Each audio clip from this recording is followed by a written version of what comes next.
Chirag light तेल, सूर्यफूल, सरकी आणि पाम तेल तसंच साखर आणि धान्याचे होलसेल व्यापारी. चिराग एंटरप्राइजेस, 6वी गल्ली, जयसिंगपूर. फोन 7066 916 916.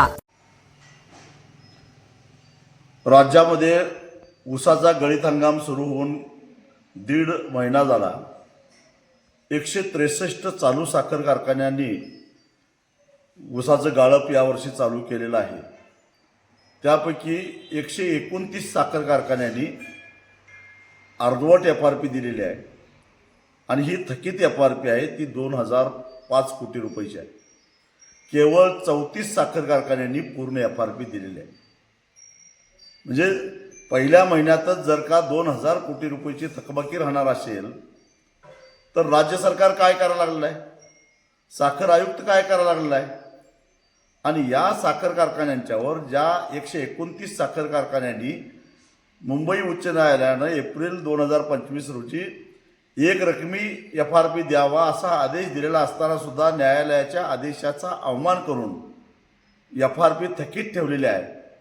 त्यांच्यावर ऊस दर नियंत्रण अध्यादेश 1966 नुसार कलम 3 अन्वये सरकारी थकबाकीदार समजून RRCचे सर्टिफिकेट इश्यू केले पाहिजेत आणि त्यांच्या जप्त्या करून शेतकऱ्यांचे पैसे वसूल केले पाहिजेत. साखर आयुक्त या संदर्भात काहीच करत नाहीत. या उलट गेल्या वर्षाचीच FRP अजून जवळपास 200 कोटीच्या आसपास शिल्लक आहे, तीही मिळत नाही.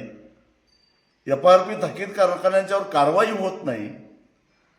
राज्य सरकार सुप्रीम कोर्टामध्ये जाऊन मुंबई उच्च न्यायालयाच्या आदेशाला स्थगिती मागण्याचा प्रयत्न करत आहे.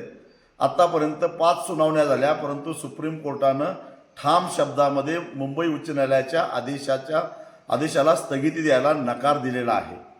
असं असताना साखर आयुक्त साखर कारखानदारांच्यावर कारवाई का करत नाही, सरकार या कारखानदारांना का वाचवत आहे, त्यातले बहुतांश लोक भारतीय जनता पक्षामध्ये गेलेले आहेत म्हणून का. मुख्यमंत्री जेव्हा साखर कारखाने 15 रुपये मुख्यमंत्री द्यायला तयार नव्हते तेव्हा त्यांची काटामारी उघड करण्याची धमकी देत होते. आज राज्यातल्या ऊस उत्पादक शेतकऱ्यांचे 2000 कोटी रुपये या साखर कारखान्यांनी थकीत ठेवलेले आहे. विधानसभेचं अधिवेशन चालू आहे, मुख्यमंत्री तोंड उघडायला तयार नाहीत. या पाठीमागचं रहस्य काय याचं उत्तर देवेंद्र फडणवीसांनी दिलं पाहिजे. 3 टाइम्स न्यूज चॅनलला सबस्क्राईब करा, लाईक करा, बेल आयकॉनला क्लिक करा. ताज्या घडामोडीसाठी आमचा नंबर आपल्या ग्रुपमध्ये ऍड करा.